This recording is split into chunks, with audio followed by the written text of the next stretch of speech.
The views, thoughts, and opinions expressed in the podcast belong solely to the hosts and not the host's past, present, or future employers.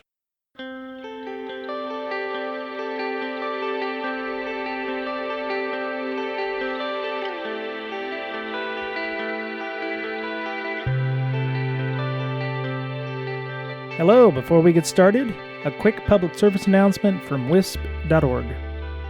Hey everyone, Rachel Toback here, Chair of the Board for Women in Security and Privacy, also known as WISP, and I want to tell you about an opportunity to get involved in the community. On Friday, June 26th, the security community came together to lift and amplify the stories and work of Black security and privacy practitioners on Twitter and LinkedIn through the hashtag #ShareTheMicInCyber campaign, which was organized by Camille Stewart and Lauren Zabarick. In response to this campaign, we started raising funds for Najla, who was my partner in the campaign, also known as 4Sci_Q on Twitter, to sit for the PMP, OSCP, and CISSP.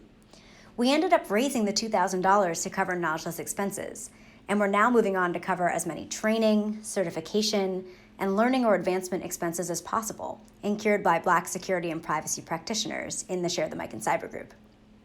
As of right now, on July 6th, we have $16,000 raised and about $26,000 in needs for the community. Please consider a donation or a corporate sponsorship to cover these expenses. You can head on over to tinyurl.com/sharewisp for our donation page, or you can go on our Twitter page @wisp.org so you can see the full donation link yourself. You're security-minded, probably want to see the full URL. I get it. Thanks so much for taking action, and I'll see you on the internet. Hello, everybody. Welcome back. It's Brian, Miss Berlin, Mr. Betcher for Breaking Down Security. Hello. Hey, hey. Hey, hey. Back to full strength. I know last week everybody got to hear just me talking to Brad Spangler about Linux kernel security and how much of a mess that is. Yeah, that was kind of interesting. You know, you hear about all these organizations that are doing everything that they can, governance boards and collaborative tooling, and making sure that controls are in place so people aren't pushing things. Linux kernel is just kind of all up in the air, and no real governance there in terms of managing that stuff. And having to manage 5 different versions of a Linux kernel's kind of awful. And considering the oldest kernels are missing some security patches and functionality, and they're not all backwards parity. There's no parity in the 5 kernels, so. It was kind of interesting, very eye-opening. If you didn't get a chance to listen to that, go back and download that. So, Ms. Berlin, Mr. Betcher, how are y'all doing this week? Not too bad. Yeah, same. That's cool. We're recording this on the 26th of July, and apparently I failed a geography today because I'd read that Hurricane Hannah had, hit South Padre Island, Texas, or something like that. And I hit Miss Berlin up because her son is at, Marine Corps boot camp. And I was like, "Is your son okay? I know it's only Category 1." And she's like, he's in North Carolina." And I was like, "Yeah. Oh, God, I suck." Okay. I mean, Army boot camps in Texas. I do not know why I thought Marine Corps boot camp was in South Padre Island, Texas, of all places. But, yeah. So my one of my son's best friends is currently in boot camp in the Army. Okay. So he might be being affected. I don't know. It's only Category 1, so it's like 74 mile an hour winds gusting, to whatever. But it's not that awful. I actually have a friend who's down in that right now, and she was doing like the Weather Channel thing where she was outside and it was windy and she's just getting buffeted by winds and such. And it was okay. If it would have been a Cat 5 or Cat 3 or something like that, that'd have been much worse. So. Yep. Yeah, he's got 8 weeks left. 8 weeks? How long is it? 13. Oh shit. Okay. 13 weeks plus another 2.5 for quarantine. Right. Okay. I think Navy boot camp was only 8 weeks. I think that may have been what it was. Yeah. Yeah, something like that. Okay. Mr. Betcher, how are you doing, sir? Not too bad. How's working, incident response at a company when you're at home? It's okay. That's good. I mean, I'm sure most people do it, right? Hey, Working Hey, from Mrs. home Betcher. and stuff. Anyway, so gonna have an interview this week. Actually, reached out to this gentleman probably the first of the year around Christmas time when the internet and Twitter blew up about some offensive tools that were released. And I wanted to have him on, and I wanted to have somebody else on who would talk about not releasing those tools. And the more and more I thought about it, I was like, yeah, I don't want it to turn into a Fox News shouting match because it's what it kind of started sounding like on Twitter. So we had Dave Kennedy on to talk about offensive tool release because he's got the pen tester framework, social engineering toolkit, and all those other things.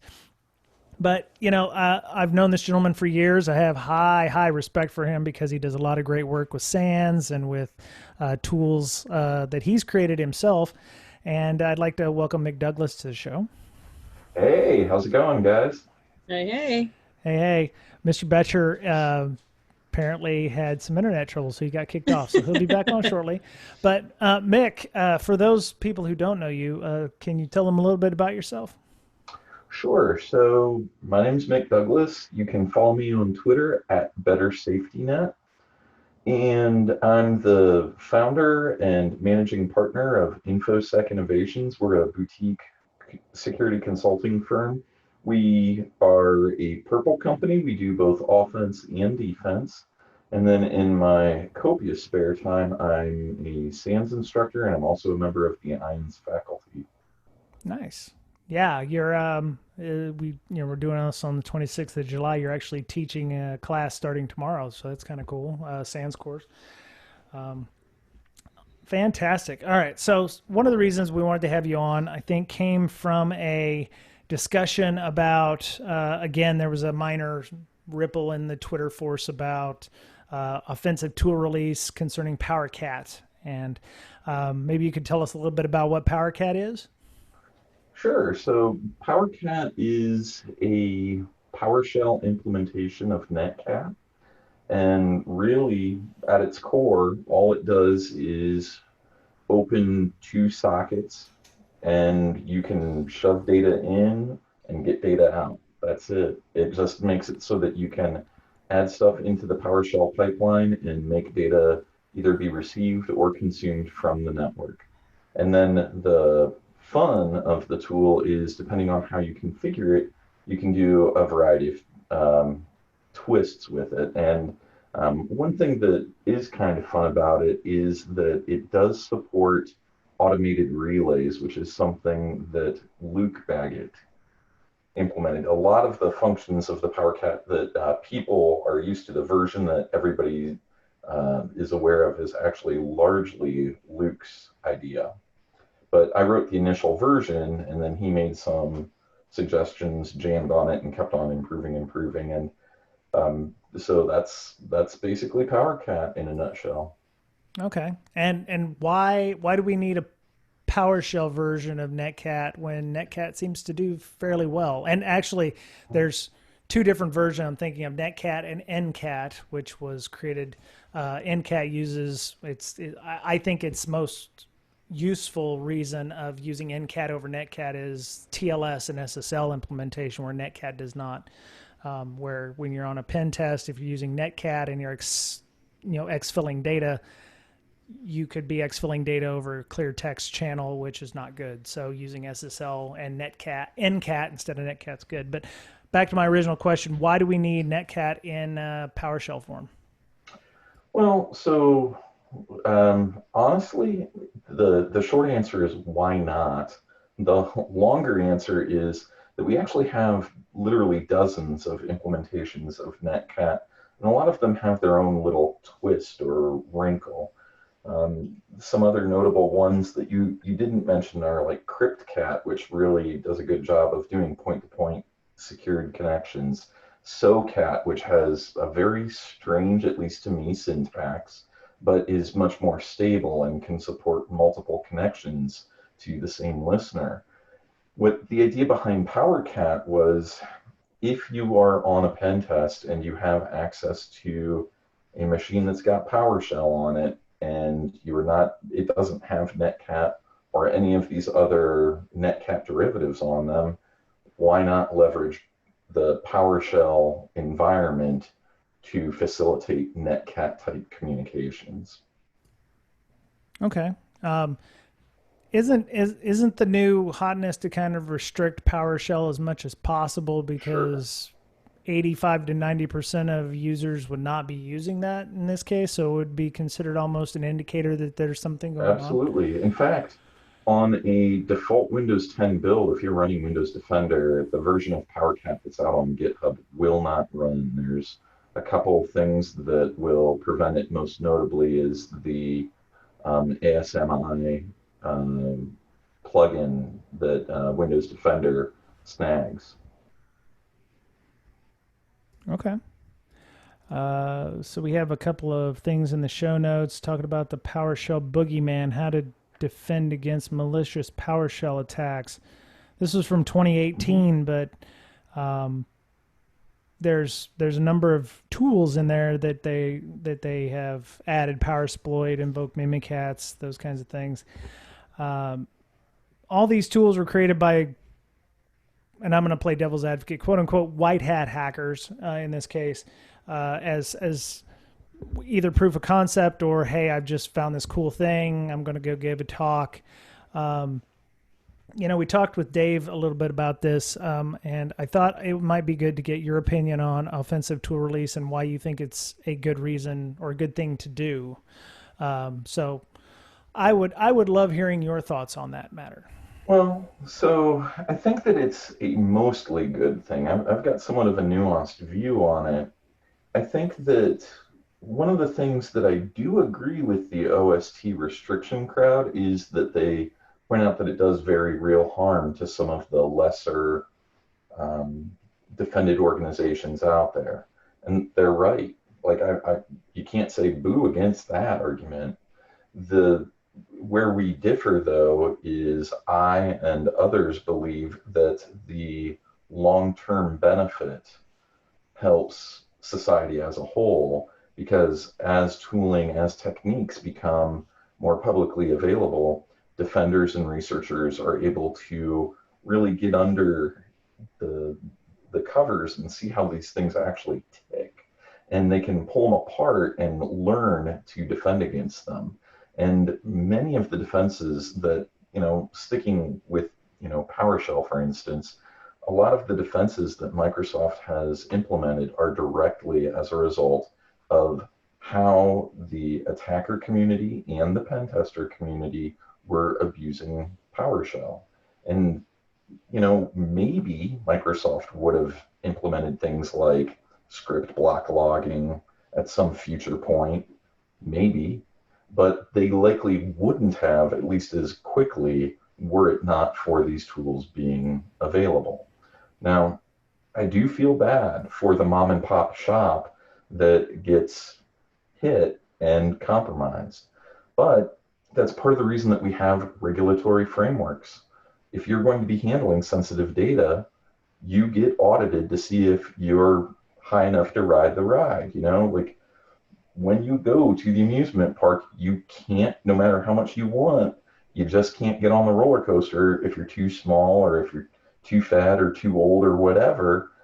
You just can't do it. And I don't understand. One of the things that I probably don't yet understand and might not ever agree with is why the slowest and least fit in an organization or in an industry has to be the governor that nobody can go faster than. Right? Like that doesn't even make sense. Like imagine a highway where we can only go as fast as the slowest hoopty ride that's on that highway. Well, that's theory constraints in a nutshell, isn't it? You can only go as fast as your slowest person, or you can only go as fast as your slowest process. So in this case, patching in many organizations is that. Mm-hmm. So my other thought that I had while you were talking about Microsoft making these innovations, if powercat, if Netcat, if SOCAT, if mimikatz hadn't come along. Is that helping to drive development of security processes? Because it seems like it's kind of an Ouroboros kind of thing. It's like, oh yeah, I've created Mimikatz. Now Microsoft has to spend millions of dollars to try to make protections and put protections in place to fix Mimikatz or make those options available to people, which then they don't implement themselves. Would you argue that these kinds of tools that are created actually cost companies money, and they only make these changes and innovations when these kinds of issues present themselves? I think that's a fair argument. I mean, a big part of running a company is you want to be as efficient as possible, and I don't think they would undertake any security engineering if they could get away with it. I mean, if I could wave a magic wand and nobody were evil, like, we wouldn't have firewalls, we wouldn't have antivirus. But because we live in a world where there's dirtbags that want to do us harm, we have to basically knuckle up and do battle. And a big part of how we do that is through the use of OST. And another thing, and maybe I'm scope creeping this argument, but I find it really weird that we're so focused on just OST. Like, why are we talking about, like, why isn't the broader debate talking about, like, the lull bins? As new lull bins techniques come out, you don't hear the hate. Like, that's really weird. And likewise, here's another thing, man. You caught me in a weird mood today. Which is saying something for me. But why aren't people, like, getting up in arms about new detection logics? Because every time, like, the Sigma project releases something, every time Snort releases a new log or a new detection technique, why not get upset with that? Because sure as hell, right? Like, I'm a small startup company, and I've got 3 virtualization servers, a NAS, and I'm at about 70 some VMs in my environment. When I do pen tests, I will test the fool out of those defenses. Why doesn't anybody get upset that the Sigma rules are out there? Because do you know that I download the Sigma set and I figure out how to assault machines that are running all the Sigma rules and not trip any of them?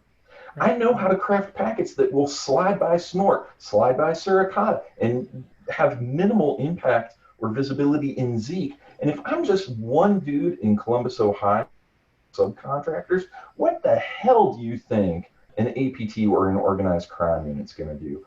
I'm sure that there are arguments that the restriction crowd can bring, but so far they haven't even been talking about that, and I just don't know why. It doesn't make sense to me. Yeah. Miss Berlin, I have no idea what a Sigma is. A Sigma YAR, like YAR rule? Kind of. Okay. Yeah. Okay. Yeah, they're just different formats. Oh, really? It's a vendor agnostic project. It's actually a really cool thing. Definitely. Yeah, we're gonna start being able to ingest all the Sigma YAR stuff. Nice. It's a vendor agnostic set of detection logics. It originally was designed for use in various SIMs, and since then it's been kind of expanded. It can work on, like, non-SIM environments that are doing, like, just raw log aggregation type stuff. I was very disappointed because my boss and I bought a domain name because we had this very specific idea, and then who did Elk buy? Or Elastic. Crap, what's their name? I can't remember. But the endpoint thing that Elasticsearch bought. But we were gonna do, how there's exploit DB. Yeah. We're gonna do like a defense DB and tie everything back to exploit DB pages, right? Well, Elastic started doing pretty much the same thing. Yeah. So Elastic bought Endgame. Yeah, that's who it is, Endgame. Yeah. Just putting that in the show notes so people can read that if they wanted to. So would we need all of these endpoint security and ICS tool, not ICS, but Sigma tools and Suricata and Snort and IDSs and all that stuff if offensive tool release was not so prevalent, or am I wrong in that thinking? Is that kind of Pollyanna feeling? I think we'd still Well, need them. I don't. Why is that? Yeah, go ahead. I mean, not just because there's not a public tool release doesn't mean there's not something out there that's still doing the same thing. Okay. Yeah, I'm with you, Amanda. Like, I don't think that. So, one thing I will agree that by having open release of tools, another point that I will concede to the restriction crowd is script kiddies will be able to use the tools. So if you didn't have the tools in the hands of script kiddies, there might be fewer attacks. But I There's mean, not going to be fewer advanced attacks. right. I mean, the attackers are going to build their own kit, and they're going to use commodity kit until it doesn't work. And then if they want in bad enough, they're going to use the advanced kit. And that's, a lot of the restriction crowd, and maybe I'm misrepresenting their argument, but a lot of the restriction crowd will tell you, but if that tool wasn't publicly available, they would have to use their own private stuff. And, I don't buy that, because I think that they're vastly overstating how difficult it is to do the attack and build the attack. Like I don't know if any of y'all or your listeners have actually done buffer overflow ROP type attacks, but assuming that you don't have something like an EDR or like exploit Windows Defender exploit guard enabled, they're not that hard to find. They're not that hard to even really like craft. They are hard to make them work reliably and repeatedly, but like usually finding the condition of a machine or an app that can be attacked via buffer overflow or ROP or whatever, finding the condition usually takes 2-3 days. It's the weaponization of it that takes weeks or a month. And but like it's very, very doable. I mean, I think that a lot of the people who are advocating that these tools shouldn't be released have a gross misunderstanding of the level of difficulty involved in creating digital munitions. It is actually not that difficult. It is very different from things that they might have done, but like I think more people just need to do some offensive arts, and they'll understand that what they're advocating really isn't quite what they think it is. And I could be wrong. Maybe I'm misunderstanding their argument. Mr. Betcher, you had a question? Barrier to entry for, creating these tools will be much more difficult, but the attacks themselves would generally go on for a lot longer time unnoticed by the sophisticated attackers who can create their own exploit procedures, right? Or types or methods. That's my opinion. So I think it would be... Oh, go ahead. I was going to say, I agree 100% with you. If we didn't have that visibility to those tools, how would we even know? Right. Yeah, and how would the antivirus and the defensive companies even know about all these techniques if it isn't widely available, right? You can create an exploit for a maybe an application, and that exploit may translate in one form or another to other applications too, right? And that technique, that attack technique, maybe it's a new technique, may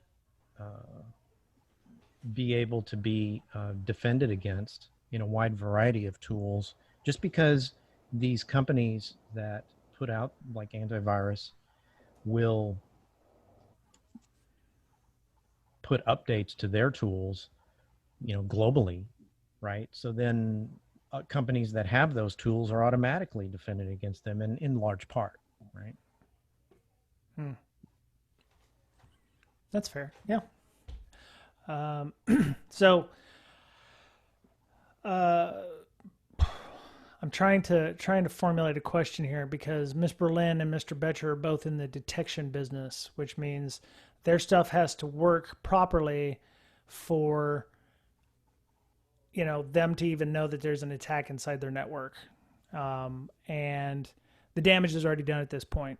The user, the bad guy's already in the environment. There's nothing preventing them from wreaking more havoc, and at that point you're doing incident response. How much of a pain in the ass is an offensive tool release that, we're looking, what's 26th July. So we're looking at virtual Black Hat and DEF CON next week. So, what kind of new headaches and new hell are we going to, learn about from, what's coming up next week, and how is that going to cause y'all issues? 95% of the time, it doesn't matter, because there's things that are way easier than 0 days to get into everyone.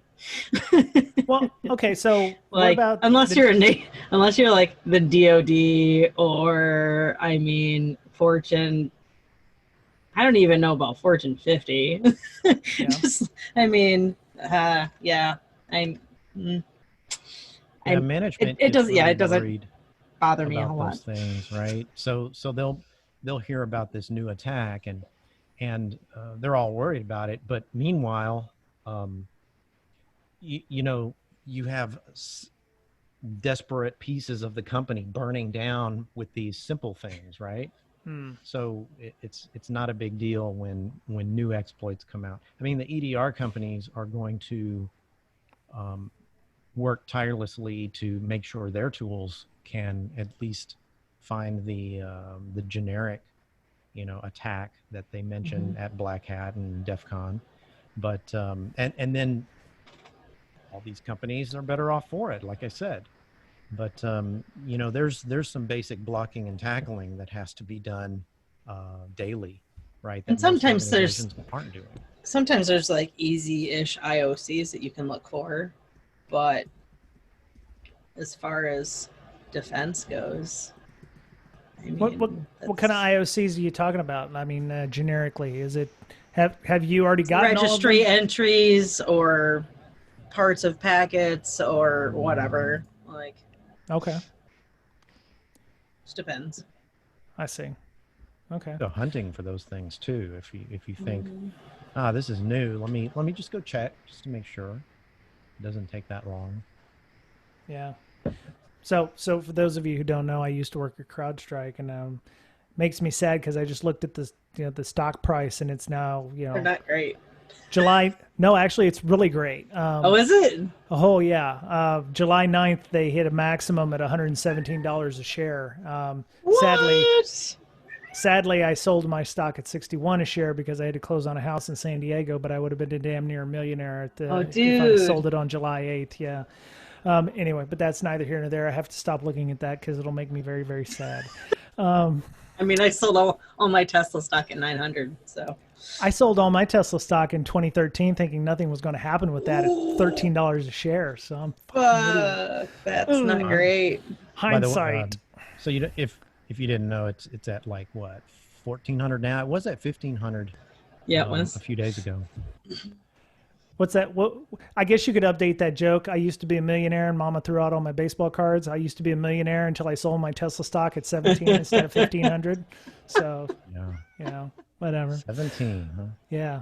So, okay. So that begs the question. So CrowdStrike stock is soaring right now because everybody's working at home.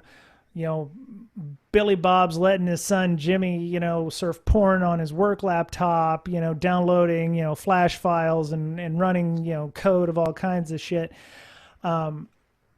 It's really, endpoint security and defense companies that are making money off of this stuff. So it actually, behooves them to want to have more offensive security tool release, I would imagine.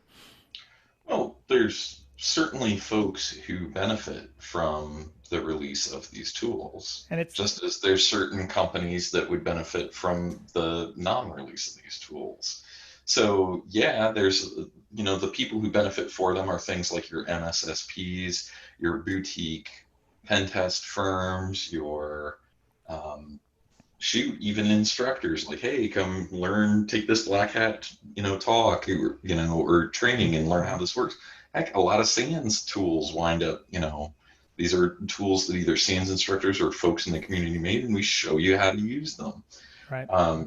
So let's be honest, there is a side of the industry that benefits from the release of these tools, but there's also a side of the industry that would benefit from the non-release of these sorts of tools. So cyber threat intel vendors, all of a sudden their attribution becomes easy peasy lemon squeezy because nobody can use these commodity tools all of a sudden. Also, everything that I hear about, there's this nebulous group that we're going to share the data with. Who are they? I don't know, but I sure as heck am knowing that I'm not going to be on the in crowd. The folks that are on that in crowd are going to have multiple legs up on everyone else, so they would benefit there.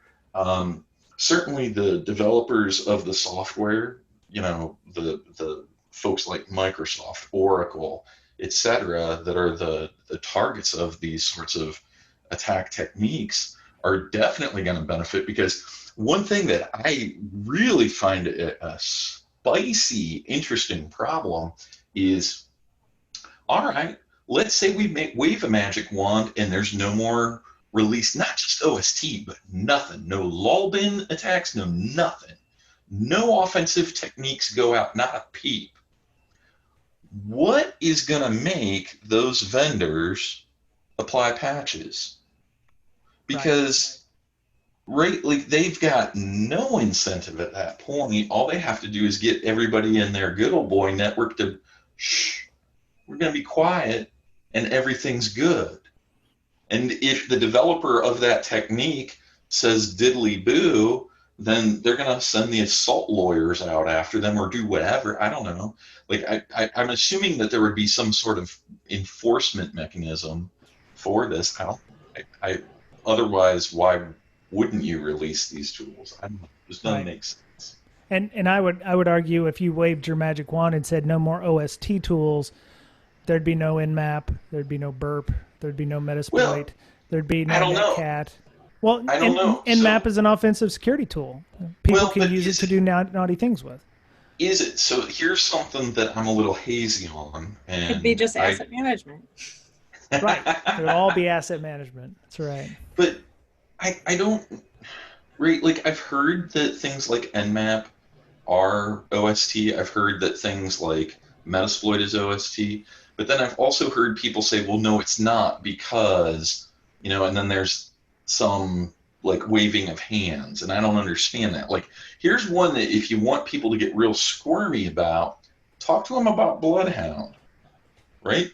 That one is used a lot by attackers to map out relationships in an Active Directory environment to find which machines and which user accounts you need to pop in order to get to, whatever your victory condition is. Domain admin, backup admin, schema admin, I don't care. But using Bloodhound, you can find those relationships.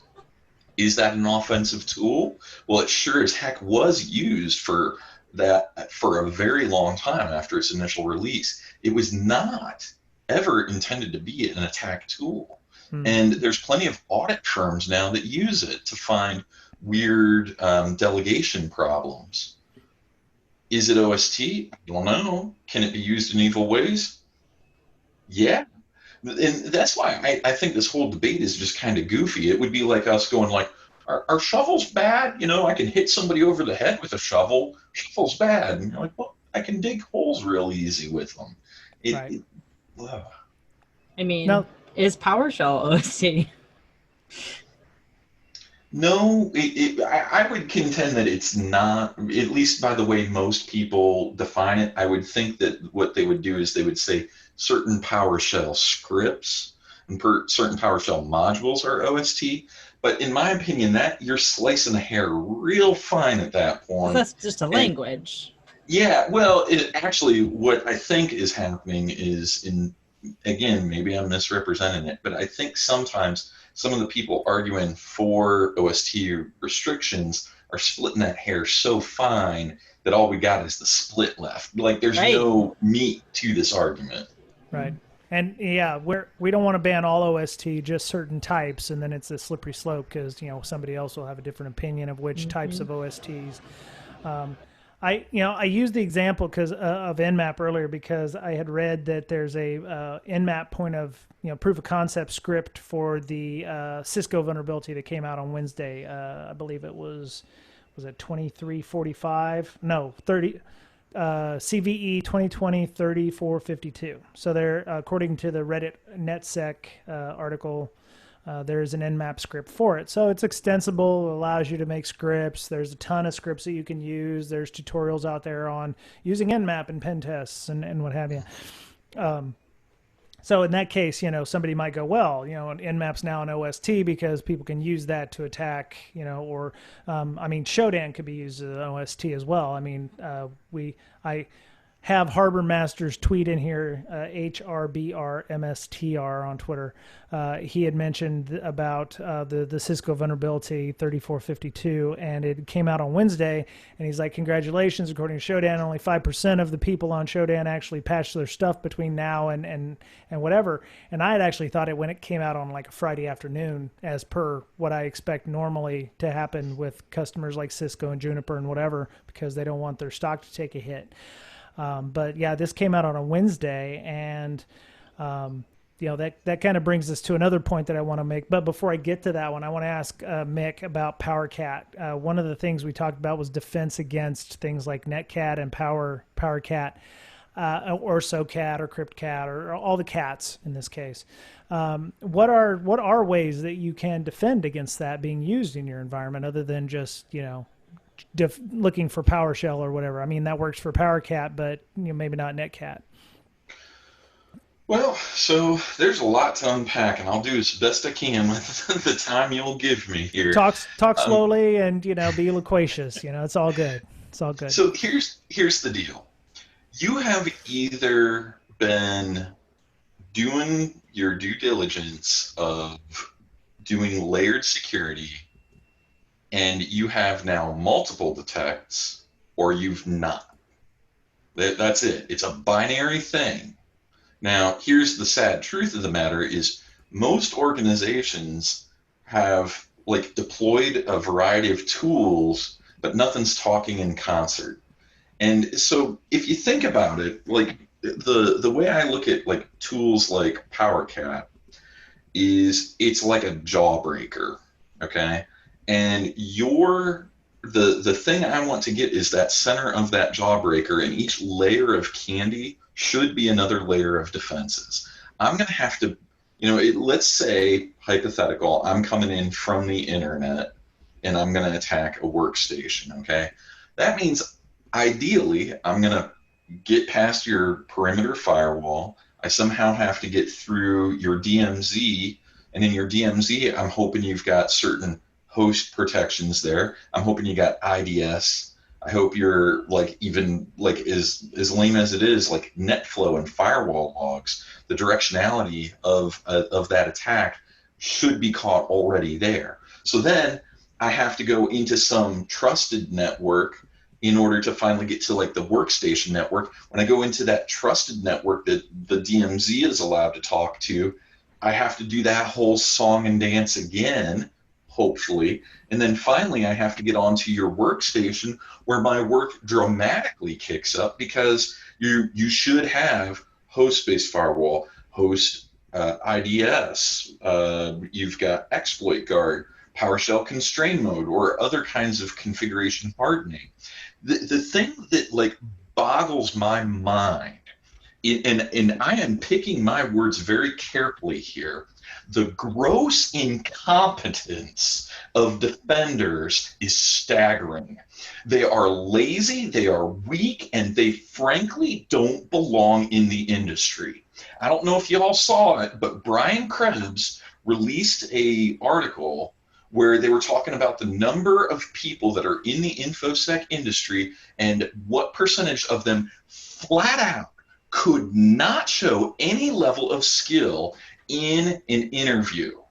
And then right next to it in that chart, there was a percentage of people that showed mastery. And here's the scary thing, folks. I think it was like 2 or 3 of those columns, only 2 or 3 of them, there were a percentage of people who showed mastery in double-digit percentages. Everyone else was single digits. We should be ashamed of ourselves. Every day I get up and I'm up most days at 5 a.m. putting time in my lab so that I can get better at detecting and attacking. And I get that my fire in the belly, my passion is rare, but I can't do this alone. And the thing that blows my mind is that this is an industry where you can get out of college, or heck, in a lot of cases, you don't even need that degree if you got the skills. You can make bank. And for a lot of parts of the world right now, that is like something that's sorely needed. We have about 4 million people of all skills in InfoSec worldwide, okay? Now that's talking the very noob level 1 analyst all the way up to the person that like directly plugs the Cat 5, into the back of the brain pan and is jacking into the matrix, okay? The thing is, that's 4 million people. The thing that's interesting is globally there are 3 million job openings, which means your entrance level to get into IT InfoSec is you pretty much have to have a pulse, and you can keep a chair from floating away. And there's a lot of people that are okay with doing that. And so when I look at the scoreboard that people are getting popped, that the dwell times are so long, I'm actually happy that we're doing as good as we are, because frankly, we suck. And so, don't use the tools because it's too hard. Fight me. Grow up. Like in no other war range would you dare go back and with a straight face say, but they were shooting bullets at us. Like, that's insane. It's unacceptable. We are at war. It is a cyber war. And it's a weird one. It's not a hot war. It's certainly not a cold war. We're at this weird lukewarm thing, and people are like, oh, you're not playing fair. Grow the hell up. Rant over. Mic drop. Mic drop.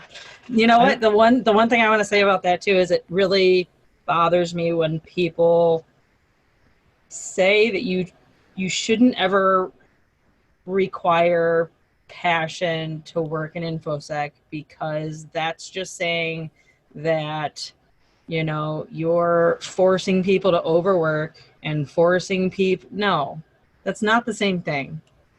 I have a very, well now anyways, healthy work-life balance. I didn't always, just saying. But passion and drive and the will to learn and do a really good job does not equal that you're going to be working 100 hours a week either. Right. Right. And here's the deal. Like, I'm not expecting everybody to eat bites for breakfast like I do, okay? But here's something that, and this is true, okay? This is one of the wise words that my dad gave me when I was going to college is, if you want what you don't got, you got to do what you haven't done. And so, I think that InfoSec, there's some people who aren't healthy in how they approach things. And Lord knows I have not been balanced on the work-life side of things. But you do have to put the time in. And people will say, but that's gatekeeping. Well, it's not, because the material is out there, right? It's freer and more available than ever. The cost of barrier for entry is significantly easier than it ever has been. Now, also, the other thing is you got to understand that this is a journey, right? I've been doing this stuff for 20 years now, and I'm probably going to be doing it for another 20 if, the fates allow it, right? So don't think that like you're going to come in and be like even a pen tester, right? Start at a SOC. Start as a junior threat intel analyst. Actually, even better is started on help desk. That's where I started, right? Learn how these protocols work. Learn how firewalls work. Learn how OSs work. So there's a lot out there. You're not going to start off in InfoSec, but you if sure you can do, get you're going to there. be really far behind. Yeah. And you have to apply this stuff too. I've interviewed people who, hey, they've taken 4 or 5 SANS courses, right? They know of all this stuff, but they've never applied it. So you ask them a question and they've heard of it, but they don't know what really deep down what you're talking about. And so it takes that passion, like you were saying, to go and build things, figure out things, study things, take the time to learn things in InfoSec, right? Otherwise, again, you're just going to be holding your chair down from floating away, right? Mm-hmm. Right. Yep. I got triggered somehow. I don't know what happened. I blame Brian Drake. Yeah, I blame Man. Brian. That's going to be the tweet. Damn it all. Great. It's like the nose thing. I mean, you lost, man. I'm sorry. Not it. I'm Brian. I'm disgusting. I make people rant about things. I'm so sorry. So, okay. So we'll move away from that for a little bit. We'll let you deal with that. So, this Cisco vulnerability that came out, in terms of when it came out on a Wednesday-ish afternoon Eastern time, which is roughly mid-morning my time in Pacific. Harbor Master had mentioned that it didn't get patched as quickly as it had. I had a counter argument, and I was prepping for the show tonight, and I had this question to Mick that a lot of companies are remote. 80+% of their people are remote, and this is a Cisco vulnerability on ASAs, which means it's a VPN thing, and a lot of orgs are more dependent than ever on their VPNs because of the remote work situation. So I argued that Harbor Master's metrics that only 5% of everybody who was on Shodan had patched is that's it, that's all that's done it. I would have argued that those 5% have actually done enough testing that they feel comfortable issuing the patch. The remaining have not, or maybe they just don't know what's going on there. What I'm wondering about is, with us working more remote, when we get these crushingly bad vulnerabilities, and it, whether it be Palo Alto or Citrix or Cisco or, Zoom or whatever, or something that directly impacts the ability for companies to do business even more so now, is there a greater need for testing? And if this continues to go on for any length of time, will we see more companies built to third-party test patches as they come out? And now I'll put that out to anybody, but that was my point. It's like, you do have some companies out there that are, still, their whole mission in life is to support Windows XP, because hey, you still need Windows XP. We'll help you support them by backporting all of the patches from Windows 7, 8, 10. Whatever, to XP, and making sure that there's, good mitigations there. Will we see more companies that are like, hey, we'll test your patches for you so you don't have to worry about having an unsafe deployment? Or is that a pipe dream? I think that would be a good thing to move toward. I think that, with this one, though, the thing that is kind of gnarly is, whenever you patch network infrastructure, that almost always requires a reboot. Right. How in the name of bloody blue blazes do you do that when everybody's remote? Right? Like, when's your maintenance window?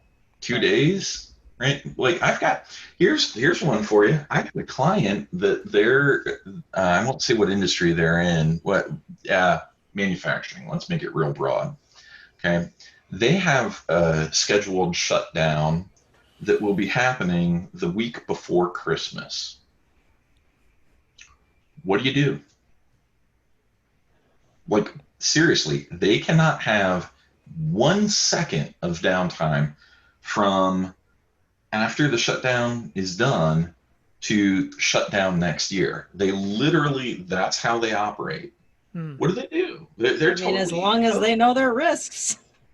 Well, there's ways around that though, right? Like, you can have redundant.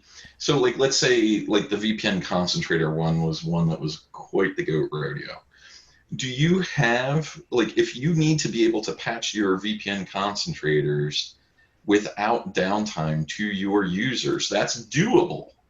But what you need to have is a load balancer in front of the VPN, and then you have at least two VPN concentrators. You're basically doubling, you're actually like 2.1 timesing the IT spend in order to do like fast patching, like what some people are advocating. You need also 2 load balancers. Exactly. Because you need to patch them. Yep. Yeah, it gets ugly. Like, high availability is something that I specialized in for a while. I was a sysadmin at a network where we could not tolerate downtime at all. And we always joked that a lot of people like shoot for 5 nines availability. We said 5 nines was just as good as 9 5s for us. And so, like, some places cannot tolerate downtime at all. And so that gets really expensive. And one of the things that I'm seeing is that there's these expectations, but the investment isn't matching. Like, there's a pretty sizable delta.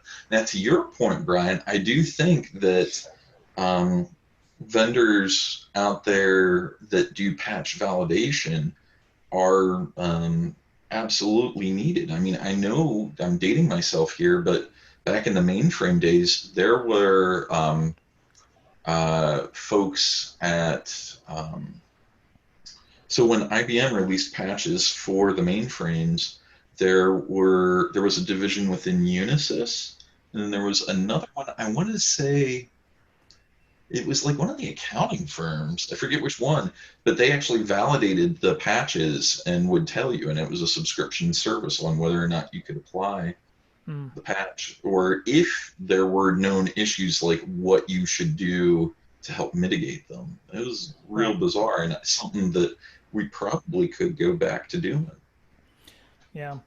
So my thought was, and we talked a little bit about things like change management before the podcast, and I was talking about my wife who's going to be taking the ADCAR stuff. She's taking an ADCAR class in the next few days. It's a 3-day class. It's SANS level pricing, so it's legit. We were talking about acceptance and awareness and desire, which are the first 2 letters of ADCAR. You must be aware that there's a problem and have a desire to fix it. What we were talking about there with multiple redundancies sounds like we're trying to put a tool to a process instead of the other way around, trying to make sure the process and then find a tool that fits it, or find a technical solution, which my wife has been telling me that we often look for a technical solution instead of one that is a bit simpler. Patching is a technical response to a problem, but we patch only because we often, don't have a lot of information. I don't know. I'm trying to remember which one it was, if it was the Palo Alto bug, but there was a lot of confusion about its severity online. whether or not it was a 10 or whether or not it was, something less, who uses an identity provider that isn't using SSL, et cetera. I actually got email from the Palo Alto folks, but do you think we need to have better communication in terms of what vulnerabilities are, and we should probably not be getting our vulnerability information from the dark readings and bleeping computers of the world? That's a leading question in the extreme. Well, Yeah, I mean, my go problem is ahead. unless you don't pay a lot of money to get access to that information, because even the information that we got, we have a number of folks on our Slack channel, and they told us about this one that was coming up, and they said all the guy got from his MSSP, he had to get it from his MSSP, he didn't even get it from Palo Alto, was that you need to patch this thing, it's a level 10, it's really, really bad. And I was like, well, what did Palo Alto say? And they're like, well, they don't issue stuff like that. It's embargoed out the ass. So before you knew what 2020-2021 was, you could go and search for it, but all you would get from NVD and all those was, oh, this is under embargo. When they decide they want to disclose it, it's done. From what I got from the Palo Alto guy, that number was issued like late October, early November. So they'd been sitting on this bug for roughly 7 months before they'd issued it.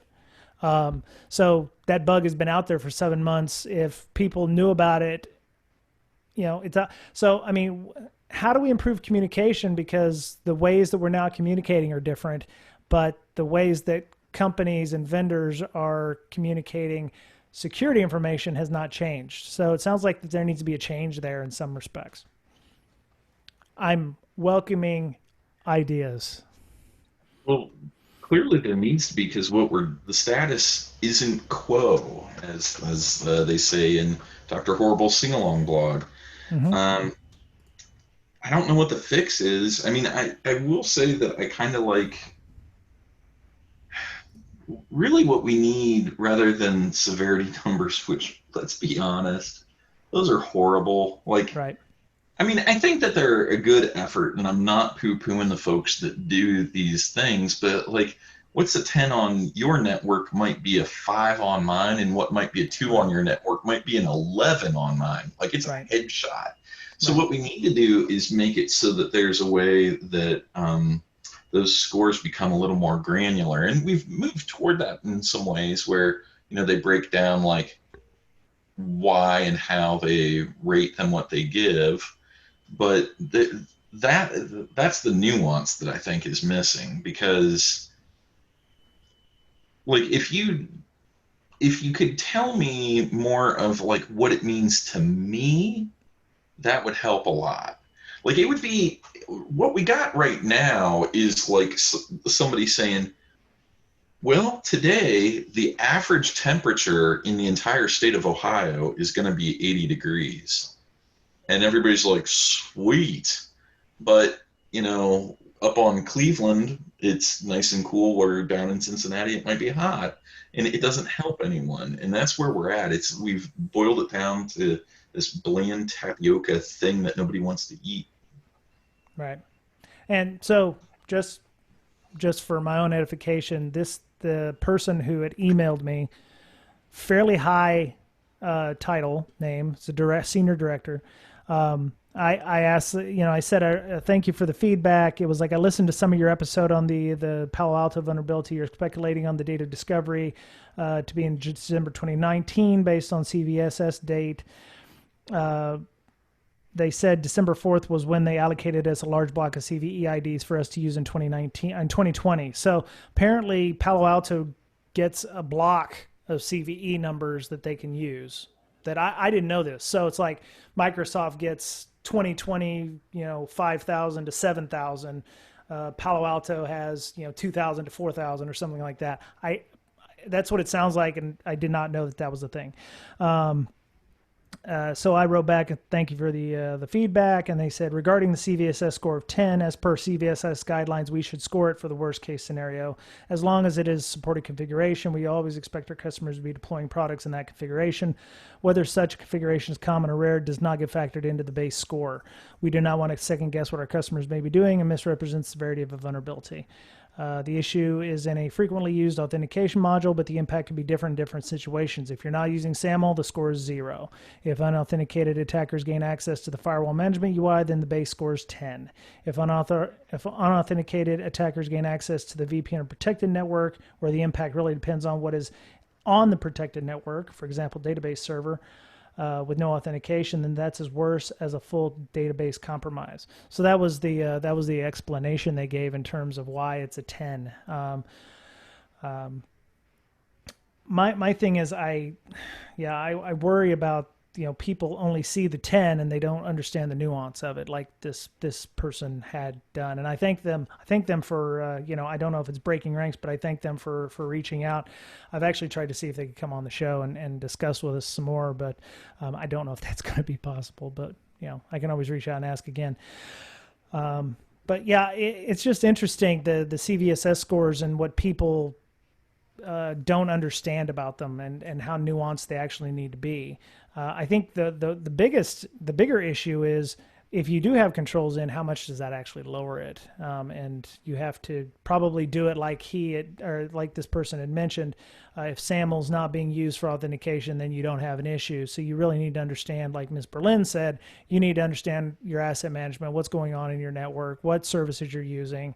When you're threat modeling, understand what services are connected to what and how, and then you can understand the actual vulnerability as it is written. But yeah, I don't know. I just think there was a lot of confusion, especially on like that Palo Alto one, because people were like, well, who doesn't use a self-signed cert or something in their TLS, SAML identity providers or whatever. And, and then there's the other 83% of the world that don't understand what SAML is anyway. And, just assuming, blinky box equals good. So, yeah, I don't have a good answer to that. And I've done a lot of vulnerability management in the day. And, I had CISOs that were asking me questions about O-Days that had came out. And they're like, well, is Tenable seeing that? I'm like, well, no, Tenable can only see what they have detection mechanisms for. So, no, they're not going to see that brand new, CVSS 10 in Tenable probably for a couple of weeks. So I'm like, oh, we need to get on that. And I'm like, I don't know what to tell you. So. Well, so one of the things that I try to do when I consult with clients on this is I'll have a heat map of, here's the attacks that you really should be worrying about, that we know about. And here's their criticality, and here's like basically where your soft underbelly is. And then, to the extent that I can, what I know of their infrastructure, what I know of the attack, I say, hey, this isn't going to hit the soft underbelly. I know this is getting the press right now, but for the way you've got things set up, it take care of it. Yeah, absolutely. But let's focus on these things that are like real concern, because that's the thing that I just don't,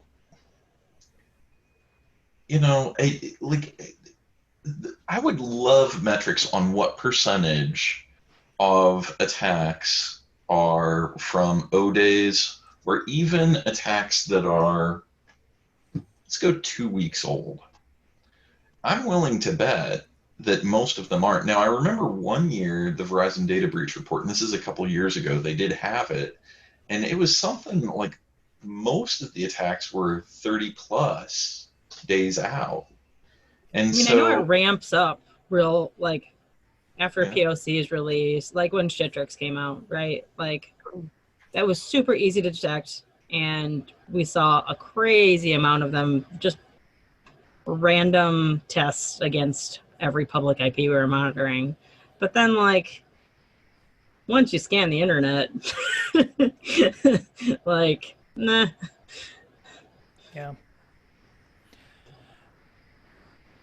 Well, Mick, it's like what you said. Hey, this thing may be, let's say, for example, an 8, but we're really not affected by that because we have these other implementations, these other mitigations.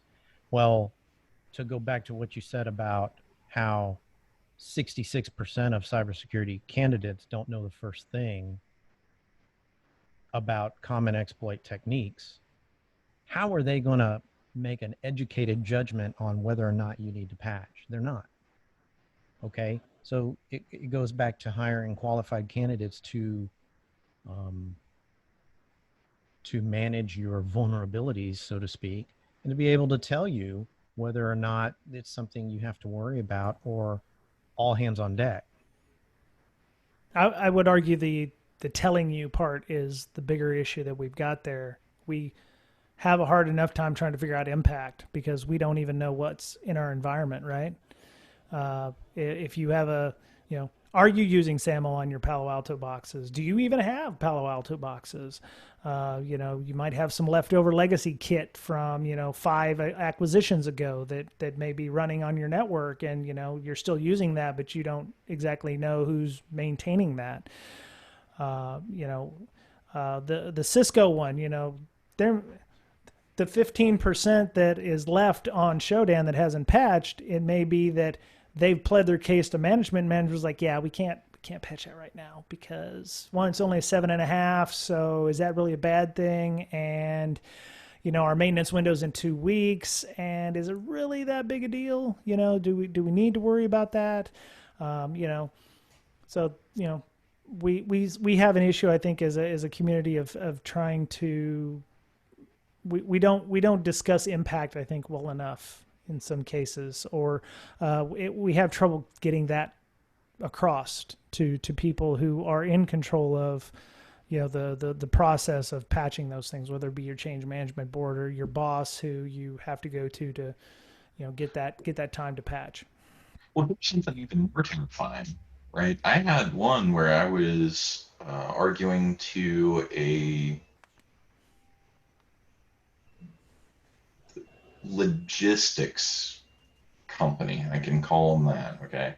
A client in the logistics space, and I was like, hey, this exploit, this thing is going to hit you like a 2-ton stone dropped on your forehead. And they're like, yeah, we totally get it. And I was like, and here's like some ideas on how you can solve for that. And they're like, yeah, we totally get it. And I'm like, well, go do. And they're like, so about that, here's these other 5 things that are on fire. We're going to be able to get to this in 2 weeks. And I'm like, wow.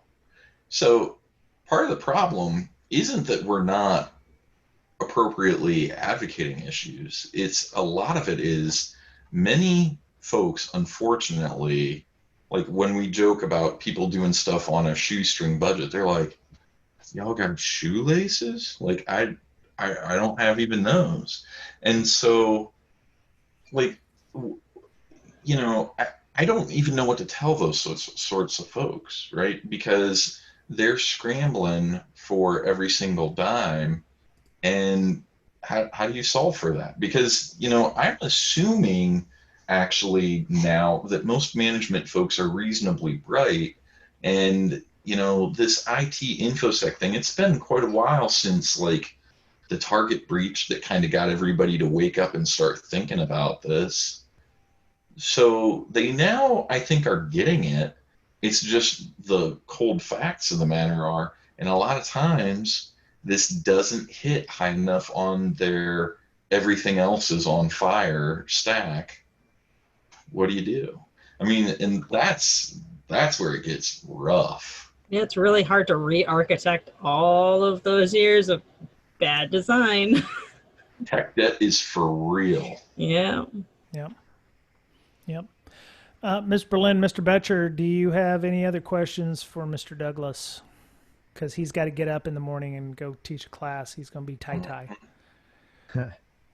Yeah. No, I'm good. I have to go to bed too, man. Okay. All right. Mick, any closing thoughts, sir, before we let you go? Well, I guess one thing that I'd say is, Egypt made this tweet a while back that really kind of helped reinvigorate me. He said, everybody's always talking about how the attackers only need to get one way in, and that's true. But then he said that as soon as they get in, the equation flips, and the defenders only need to detect once or block once and do something about it, right? So and then the rest is IR's problem. Well, right. But right now the thing is, that's how you get better, right? You just start understanding that sort of stuff, and then you get faster at it. And that's the thing that I don't want folks to like walk away from this thinking that like OST tools are bad or that offense is always going to win, because they don't always win. They'll win the battle, but the only way that they win the war is when we give up. So keep on fighting, keep on learning, keep on trying to measure things. And if things feel too hard, like go and do something that's easier and make things less painful so that each day you're reducing that drag and getting faster and faster at things. And in a while, you'll get something that actually approximates a decent defense. And understand that there is no such thing as being done. This is one of the best fields to be in because we've got job security pretty much forever. There's always going to be new attacks. There's going to be new tooling, new infrastructure rolled out. We're always going to be defending it. So, take heart. This is a real fun industry to be in, and it's a fairly stable one. So go out, kick butt, and, treat this job serious because it actually does matter, right? Like there's a lot of jobs where at the end of the day, like people are just kind of like, well, did I do anything meaningful? And then like here right now in this point in time, InfoSec jobs really do matter. Go out and treat your job serious because it is serious. So have fun. Awesome. Cool. All right. So Miss Berlin, going to go to you. You're doing some more IRD, defend and detect. I can't use that one. I don't want to go to C&D from Wizards of the Coast.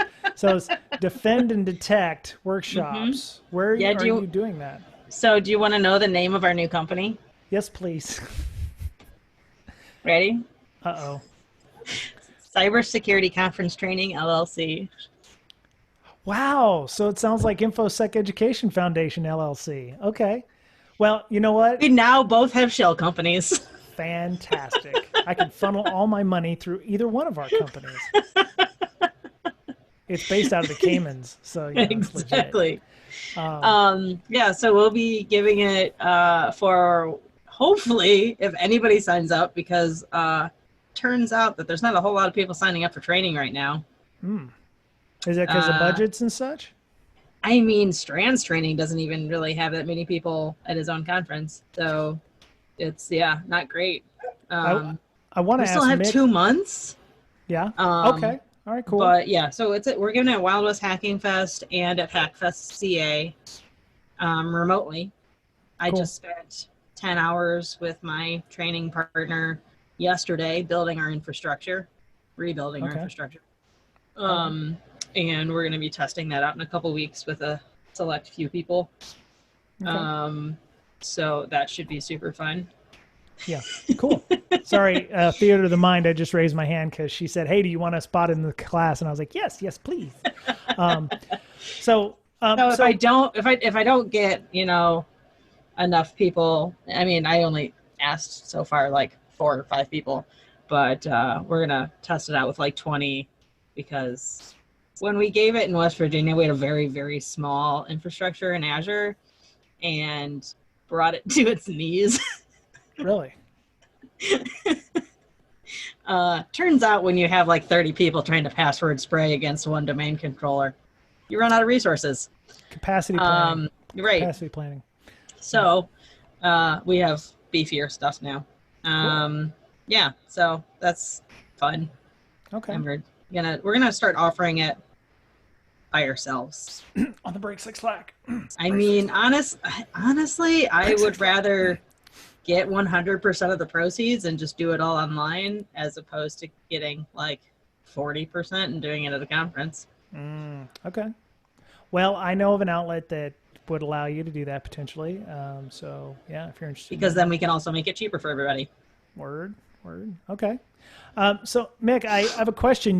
Ms. Berlin said that there's some issues with training.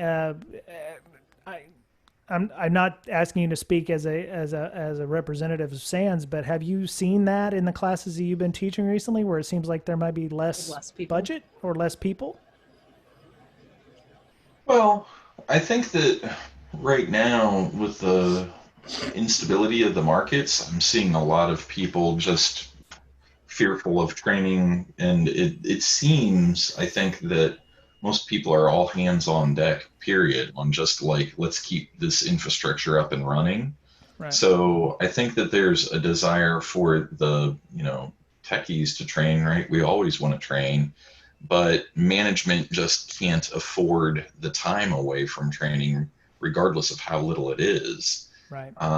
Also, putting on my management hat, if I had limited funds and, my business is having a horrific year or quarter and looking at a couple more year, maybe a year of market instability, am I wanting to spend on things like training? I don't know. And Right. so I think that the companies that do invest and are taking a long-term view are still doing that sort of stuff, but some folks won't or can't.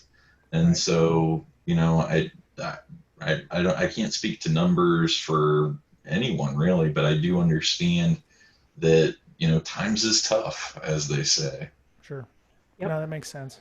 And you can only do what the market will bear. So if you, yeah, training budgets would probably be the first thing in a management position to slash if that kept 5, 6 more people on, or whatever. So I can understand that. So Mr. Betcher, I know you've got a lot going on. Mr. Goff spoke at B-Sides, Oklahoma about LogMD. How did that go?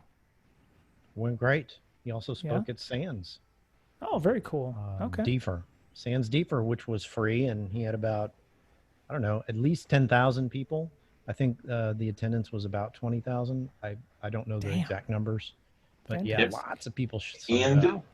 And they were recorded, and you can download them. There you go. You can download them as well. Yeah. All right. And so you've got some LogMD stuff, and you're still doing the incident response podcast, yeah? Yeah. In fact, I was on an engagement the other day, and unfortunately the logs rolled because there was some human error involved. They didn't catch this thing in time, and it had been too much time had passed.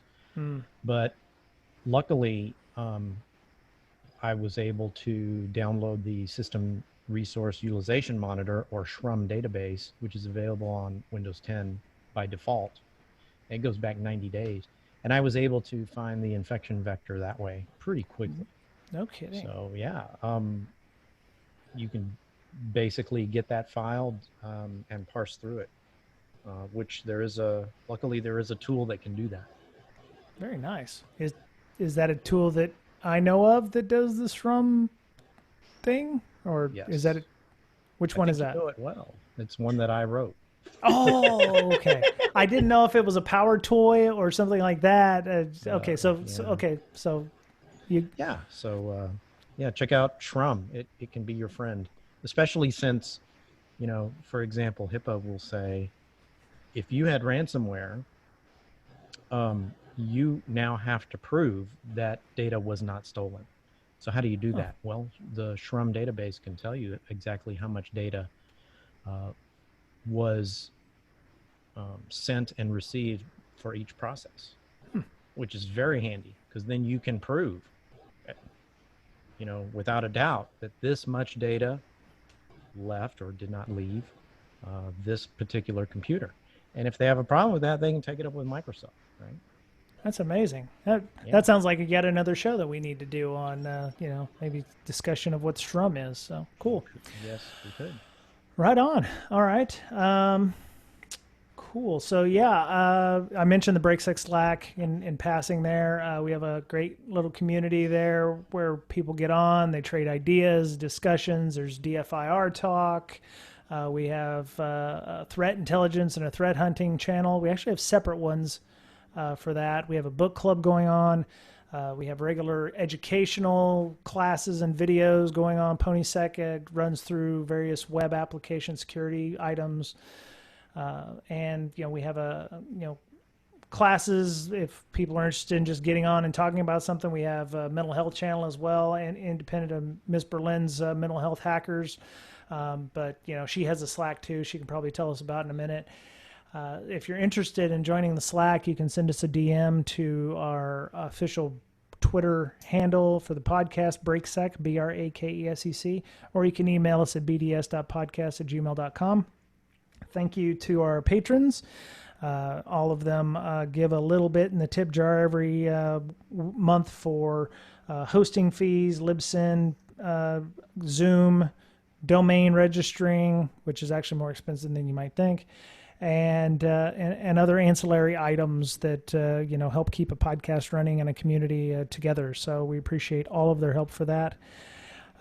We also are on all of the major podcast apps. I just actually told Libsyn to start publishing us on Amazon Music, I believe. So Amazon Music is going to start publishing podcasts as well. So I've asked Libsyn to go ahead and start publishing us on there. So if you have an Amazon Music account or Spotify, I believe we're on Pandora as well.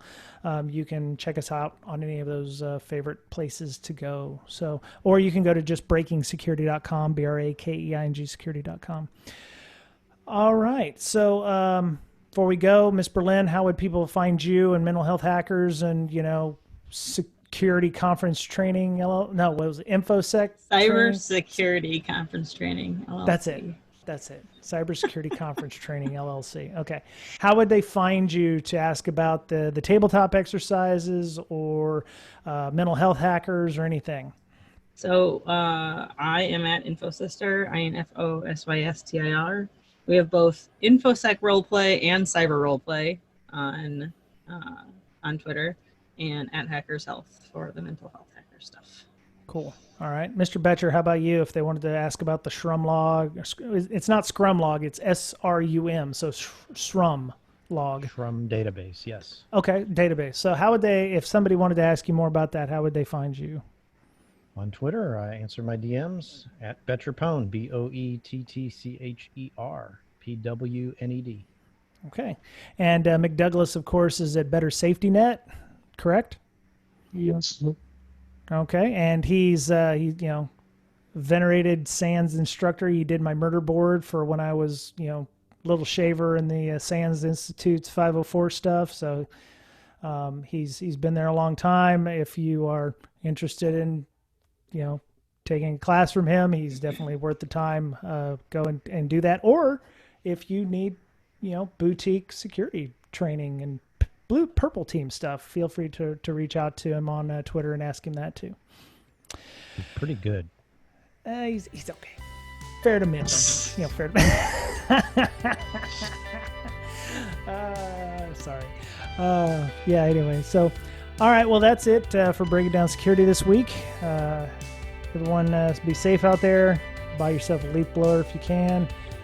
Take care of yourselves because you're the only you have, and we'll talk to you again soon. Bye. Bye-bye.